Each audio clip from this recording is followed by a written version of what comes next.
My name is Aliner, and for decades I believed I knew my son, Marcus, inside and out.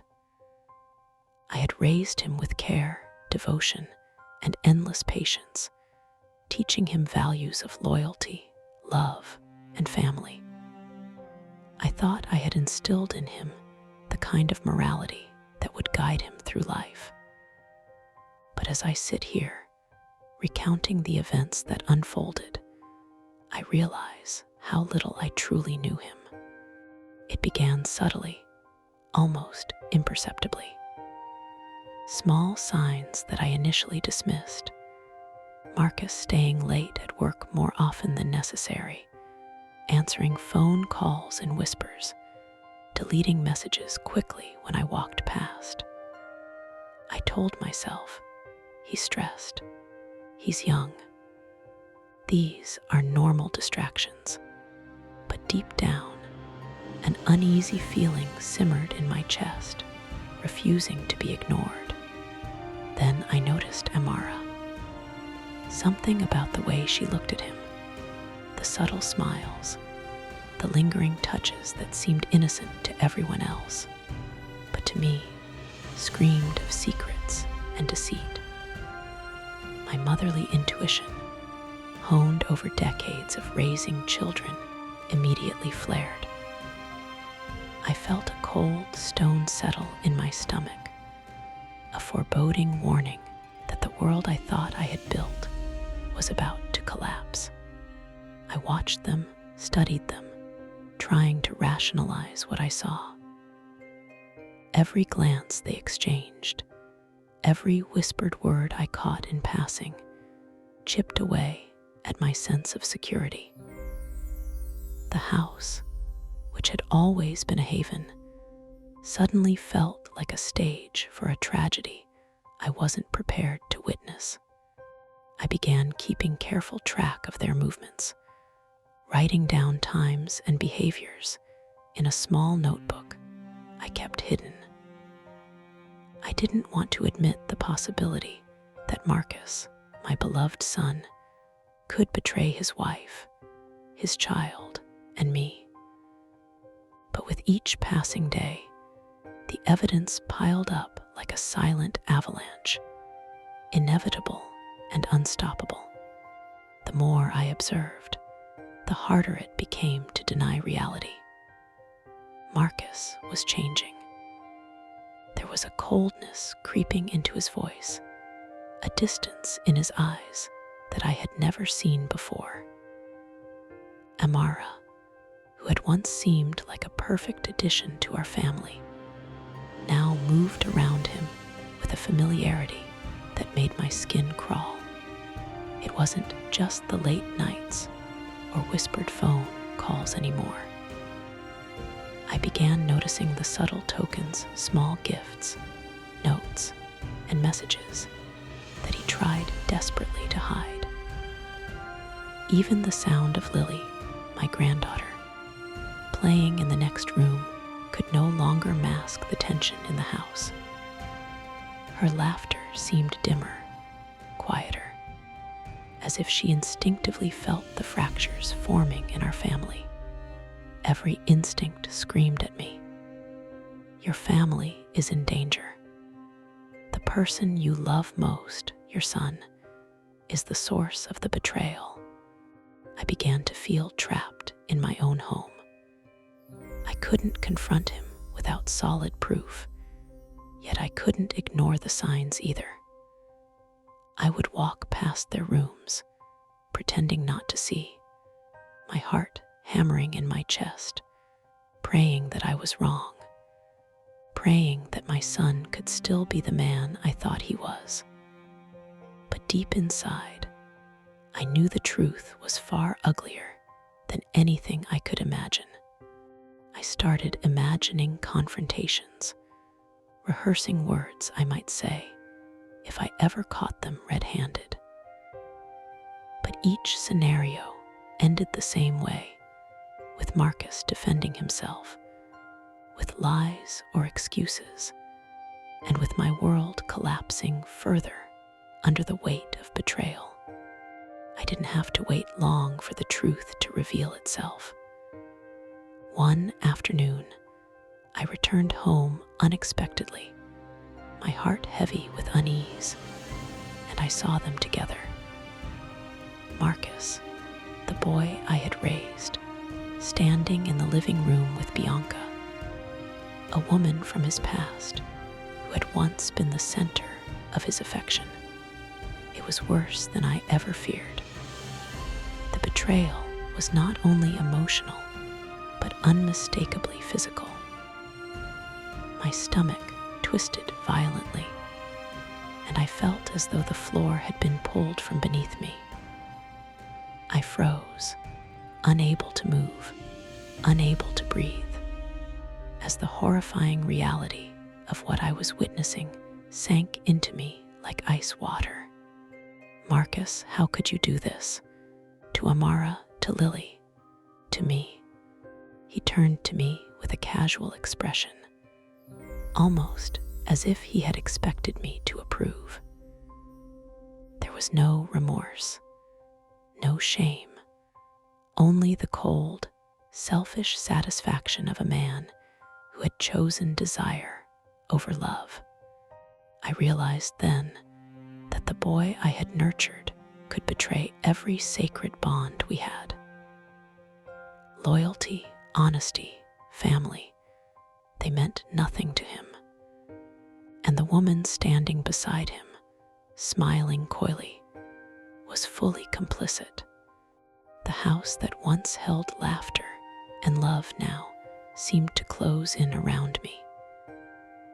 Every photograph, every memory, every moment of joy was now a reminder of the depth of their deceit. I couldn't contain myself any longer. That evening, I confronted Marcus. My voice shook, tears streaming down my face as I demanded the truth. You've destroyed everything we believed in. How could you betray your wife, your child, your family? Marcus stammered, searching for excuses, fumbling through words that could not mend the damage. Mom, it's complicated. I didn't mean for it to happen. Intentions mean nothing when trust is shattered, when hearts are broken beyond repair. I turned to Amara, searching for understanding, but saw only disbelief, hurt, and confusion mirrored in her eyes. And in Lily, my sweet granddaughter, I saw innocence stolen, confusion too heavy for her young heart to bear. I screamed, I cried, I begged for reason, but there was none. Marcus had crossed a line that could never be uncrossed, and I was powerless to stop him. After that confrontation, silence enveloped the house like a suffocating fog.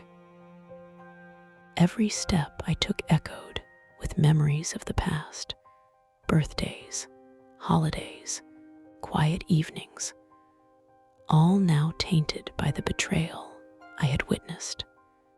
Marcus walked through the rooms with a distant, almost vacant look, as if nothing I said mattered. Lily, sensing the tension, became quieter, retreating into herself. Amara avoided eye contact, her guilt and fear obvious in every movement.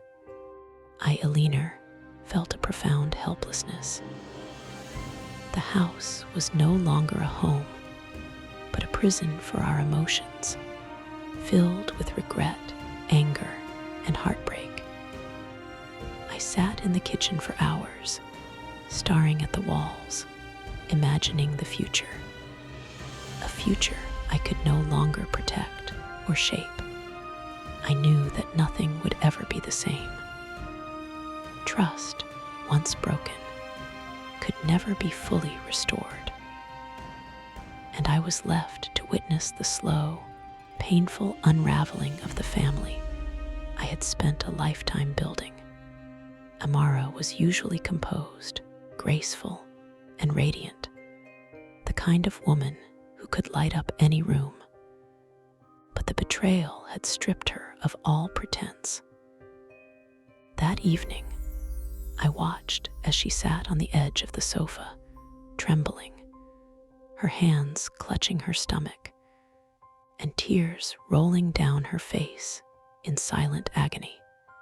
How could he do this to us, Alina? How could Marcus? Her voice was a mixture of disbelief and rage, a melody of hurt that echoed through the house. I wanted to comfort her, to tell her it would be okay, but even I knew that no words could undo what had been done. She turned to Lily, my granddaughter, who clung to her mother like a tiny lifeboat, seeking safety in the eye of the storm.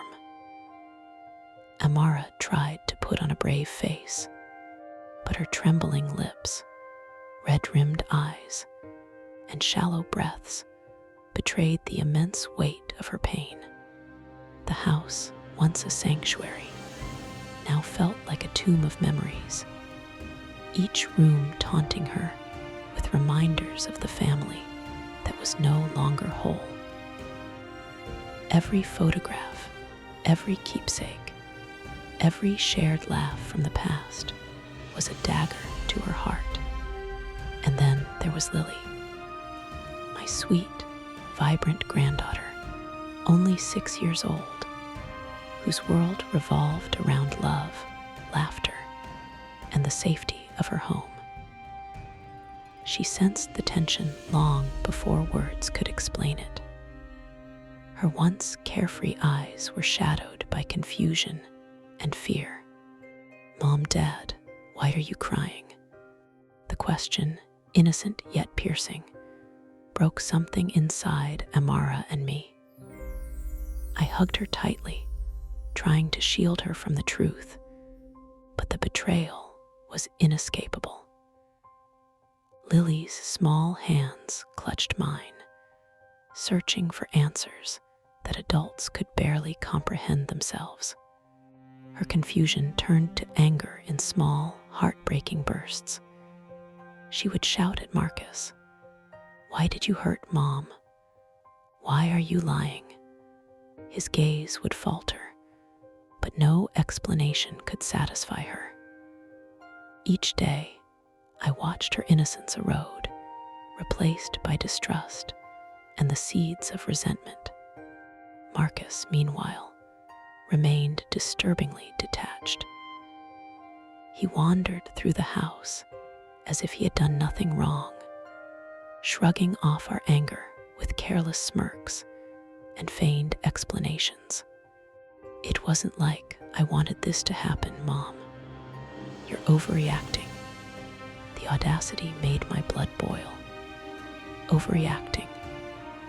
The man had shattered lives, his wife, his child, and even the sanctity of our family.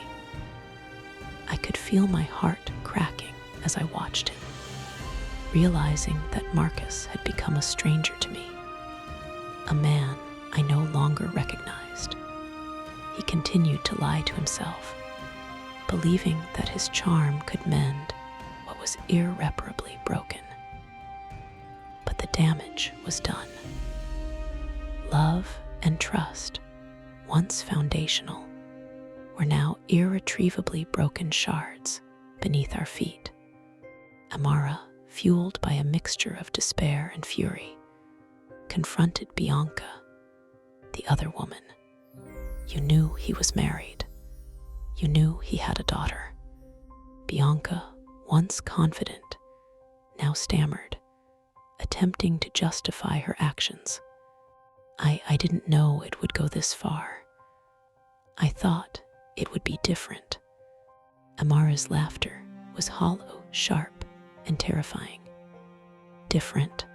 Lives are ruined because of you. Do you understand that?" Their confrontation was brutal. A clash of anger, regret, and raw emotion that left everyone in the room breathless. Even Lily watched silently, tears streaming down her cheeks, her small heart absorbing more pain than it should ever have had to bear.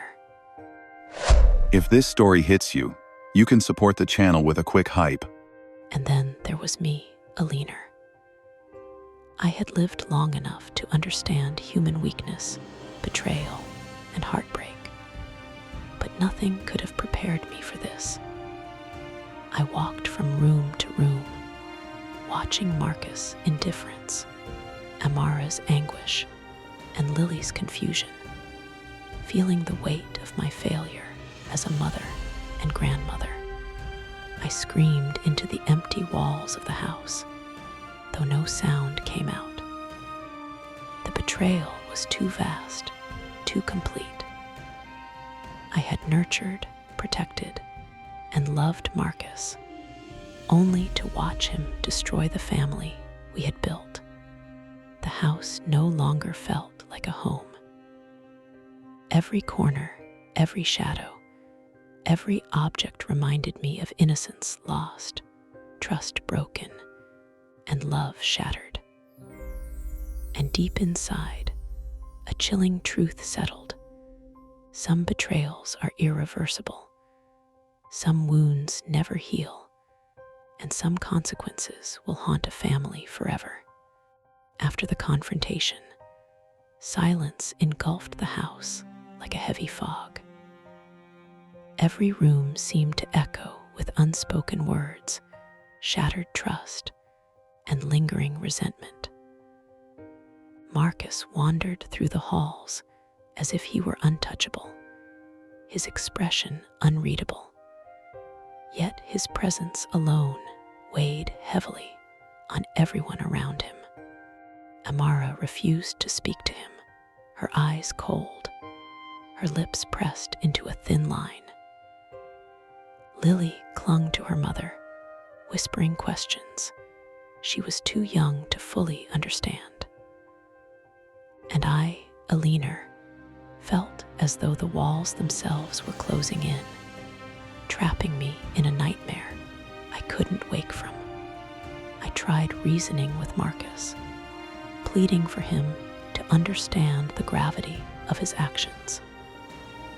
But his detachment was infuriating. "It's not that simple, Mom. You're overreacting. Overreacting." I could barely contain the scream that rose from my chest.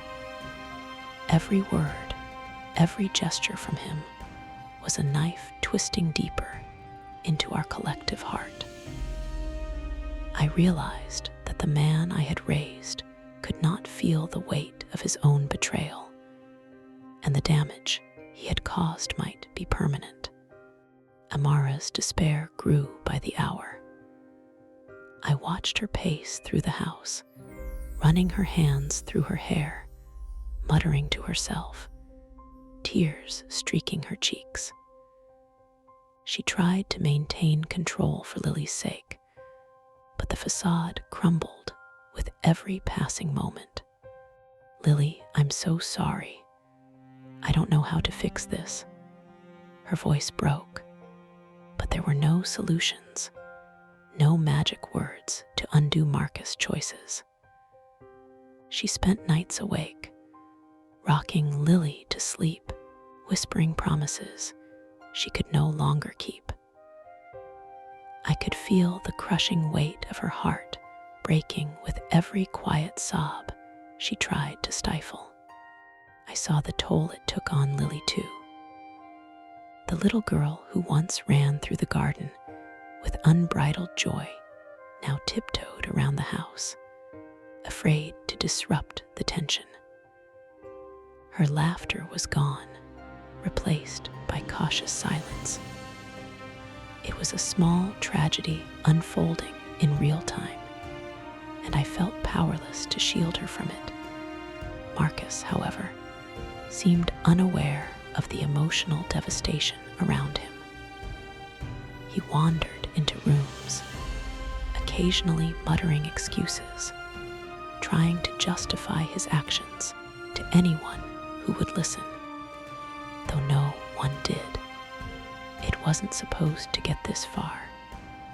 You're all making it sound worse than it is.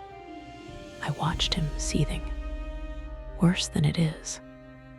Our family was bleeding, broken by his selfishness, and he called it simple. By now, the neighborhood had begun to notice the strain, whispers circulating like wildfire. The shame and disgrace hung over us like a storm cloud. Marcus' arrogance only isolated him further. He was physically present, but emotionally, morally, and socially alone. I began to see the beginnings of a painful truth. The man who once commanded respect in our family had destroyed his own foundation, and there would be no one left to rebuild it with him. Then came the reckoning with Bianca, Marcus' former lover. Amara confronted her again, this time with a fierceness I had never seen before. You knew he was married.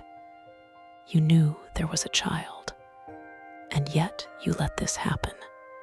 Bianca's confidence faltered, the reality of her complicity crashing down.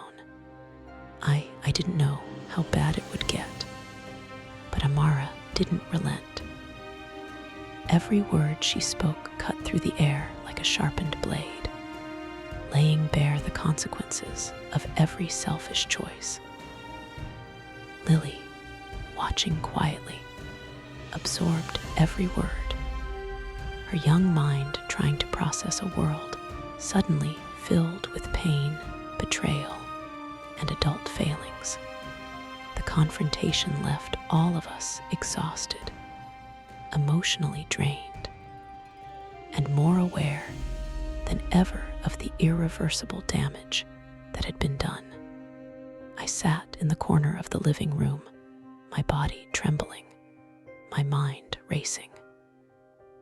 I had raised Marcus to be a man of integrity, yet here he was, a stranger to me, unraveling our family from within.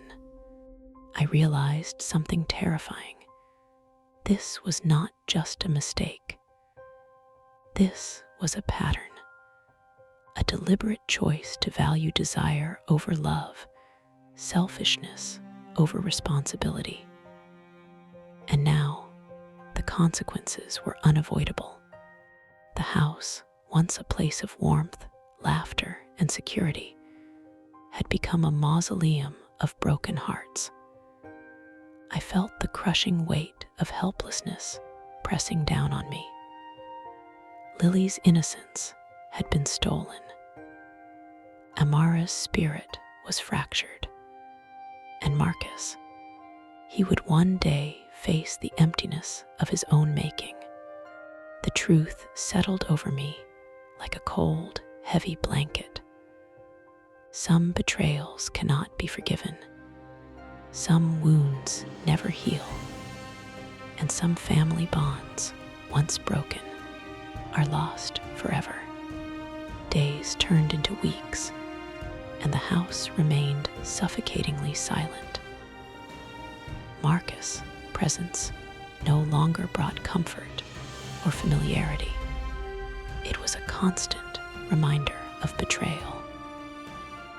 Amara moved out temporarily, taking Lily with her, leaving only the echo of their footsteps behind. Marcus, you need to leave, Amara said one night, her voice calm, but filled with an unrelenting resolve. He tried to protest, to claim that he was still part of the family, but no words could undo the damage. Lily clutched Amara's hand tightly, refusing even a glance at her father. The trust that Marcus had destroyed could not be restored by apologies or explanations. I watched helplessly as my son, once the center of my world, became a stranger in his own home. Every room seemed emptier, every corner darker, every memory tainted.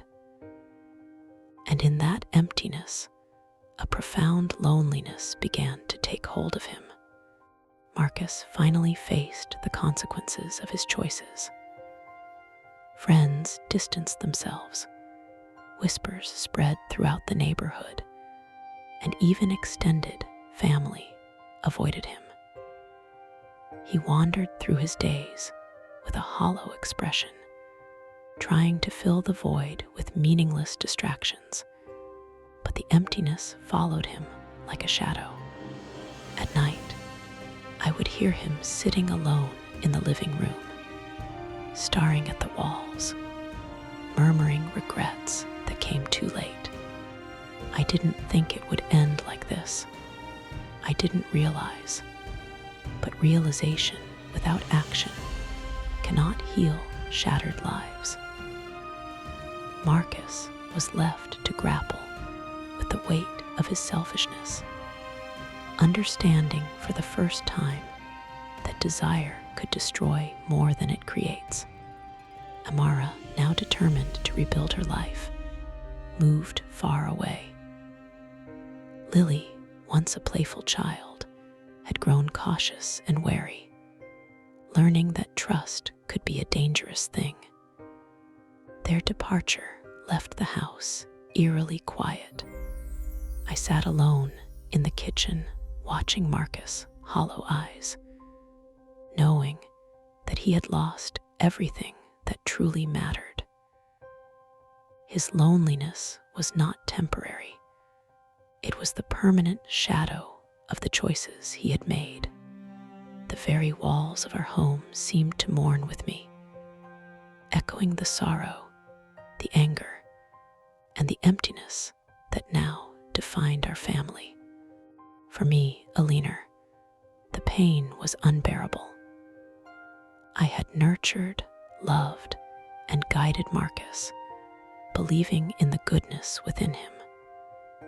But in chasing his desires, he had shattered the family, broken the hearts of those he loved most, and left me to witness the consequences. I could no longer see my son as the boy I raised. He was a man who had chosen lust over love, selfishness over duty, and now faced the bitter truth of his actions. Every day, I saw the reflection of regret in his eyes, but it was a cold consolation for the lives he had ruined. I held Lily's old toys, touched Amara's abandoned clothes, and felt the weight of loss pressing down on me like a physical force. And so Marcus remained alone in a house that had once been filled with warmth, love, and laughter. Amara and Lily had moved on, seeking a life where trust and happiness could flourish, leaving only memories behind. He sat by the window, staring at the world outside, realizing that nothing could replace the family he had destroyed. Friends, respect, love, all gone. His own choices had condemned him to isolation, and every passing day reminded him of what he had lost. I watched him from afar, my heart heavy with sorrow, understanding that some mistakes cannot be forgiven, some betrayals cannot be repaired, and some lives are forever changed by the selfish actions of one person. The house was silent. The family that once laughed together, cried together, and loved each other deeply was no more.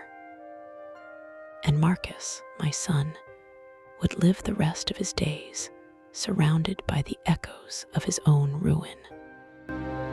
If you've ever felt this kind of pain, don't walk through it alone. Hit subscribe, and stay with us. More real stories are coming.